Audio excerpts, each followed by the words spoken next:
मैं हूं Moscow the gamma. मेरी भूख ने भारत को ढूंढ लिया। यूरोप का उबला बासी मांस खाकर परेशान हो चुका था और फिर मैंने एक ऐसे देश की तरफ कदम बढ़ाया जहां आने का हर यूरोपियन का सपना था। तो वीडियो को पूरा देखें और एंशिएंट इंडिया चैनल को सब्सक्राइब कर लीजिए। कल्पना कीजिए 15वीं शताब्दी का यूरोप, चारों तरफ बर्फ से ढकी रातें, कड़कड़ाती ठंड और खाने की मेज पर रखा हुआ बेस्वाद उबला हुआ या नमक में दबा हुआ सूखा मांस। ना कोई मसाला, ना कोई खुशबू, बस पेट भरने के लिए खाना। अब सोचिए ऐसे माहौल में अगर किसी को पता चले कि दुनिया में एक ऐसी जगह है जहाँ खाने में स्वाद ही नहीं बल्कि जादू है, काली मिर्च, लौंग, दालचीनी, इलायची, तो क्या वो वहाँ जाना नहीं चाहेगा? यही था भारत, एक ऐसा देश जो उस समय दुनिया के लिए किसी परी कथा से कम नहीं था। लेकिन समस्या ये थी, वहाँ पहुँचने का रास्ता किसी को नहीं पता था और जो रास्ता था उस पर कब्जा था अरब व्यापारियों का। वे भारत से मसाले सस्ते में खरीदते और यूरोप में सोने के दाम पर बेचते। यूरोप वालों के पास बस दो ही रास्ते थे, या तो महंगे मसाले खरीदो या फिर वही फीका सड़ा हुआ मांस खाओ। अब सोचिए राजा क्या करेंगे? स्पेन और पुर्तगाल के शासकों की नींद उड़ चुकी थी। उन्हें भारत चाहिए था किसी भी कीमत पर, लेकिन जमीन का रास्ता बंद था। बीच में खड़ा था विशाल ऑटोमन एम्पायर। तो उन्होंने फैसला किया, अगर जमीन रास्ता नहीं दे रही तो हम समंदर को चीर देंगे। लेकिन उस समय का समंदर आज जैसा नहीं था। लोग मानते थे कि दुनिया चपटी है और अगर बहुत दूर चले गए तो सीधा खाई में गिर जाओगे। समुद्री राक्षसों की कहानियां, तूफानों का डर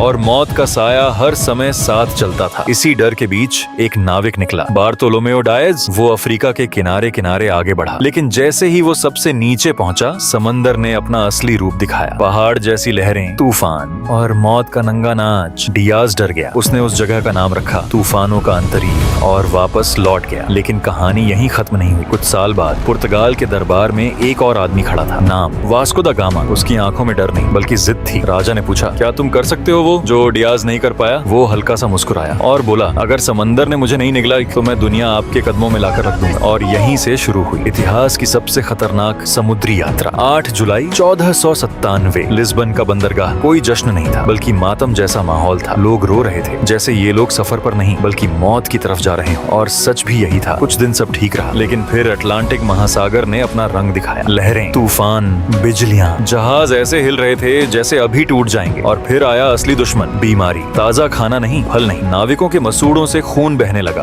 दांत टूटने लगे। हर दिन एक नई लाश समंदर में फेंकी जा रही थी। आखिरकार नाविकों ने बगावत कर दी, हमें वापस ले चलो। लेकिन वास्को अलग था। उसने तलवार निकाली और दिशा बताने वाले सारे उपकरण समंदर में फेंक दिए। अब वापस जाने का कोई रास्ता नहीं है, या तो हम भारत पहुंचेंगे या यहीं मरेंगे। और फिर वो पहुंचे उस जगह जहां डियाज हार गया था, तूफानों का अंतरीक्ष। इस बार भी तूफान आया, लेकिन इस बार इंसान की जिद जीत गई। कई दिनों बाद समंदर शांत हो गया और उन्होंने एक नया महासागर देखा, हिंद महासागर। लेकिन भारत अभी भी दूर था। तभी अफ्रीका के मालिंडी तट पर उन्हें मिला एक स्थानीय नाविक जिसने सितारों, हवाओं और समुद्र को पढ़ना सिखाया। और फिर 20 मई 1498 की सुबह हवा में एक खुशबू आई, मसालों की खुशबू, और सामने था भारत, कैलिकट। वो पल इतिहास बदलने वाला था। तो 20 मई 1498 की वो सुबह, हवा में एक अजीब सी खुशबू थी, चंदन, इलायची, काली मिर्च, और सामने था भारत, कैलिकट का तट, हरी भरी जमीन, नारियल के पेड़ और एक ऐसा शहर जो उस समय दुनिया के सबसे अमीर व्यापारिक केंद्रों में से एक था। महीनों तक मौत से लड़ते हुए आए नाविक अब जमीन पर उतरते ही घुटनों के बल गिर पड़े। कुछ ने मिट्टी को चूमा, कुछ रोने लगे, क्योंकि वो सिर्फ एक जगह नहीं, एक सपना था जो अब हकीकत बन चुका था। लेकिन असली झटका अभी बाकी था। जब वास्को द गामा ने कैलिकट के बाजार में कदम रखा तो उसकी सोच ही बदल गई। जहां वो गरीबी और पिछड़ेपन की उम्मीद कर रहा था, वहां सामने था सोना, रेशम और मसालों का समंदर। दुनिया भर के व्यापारी, अरब,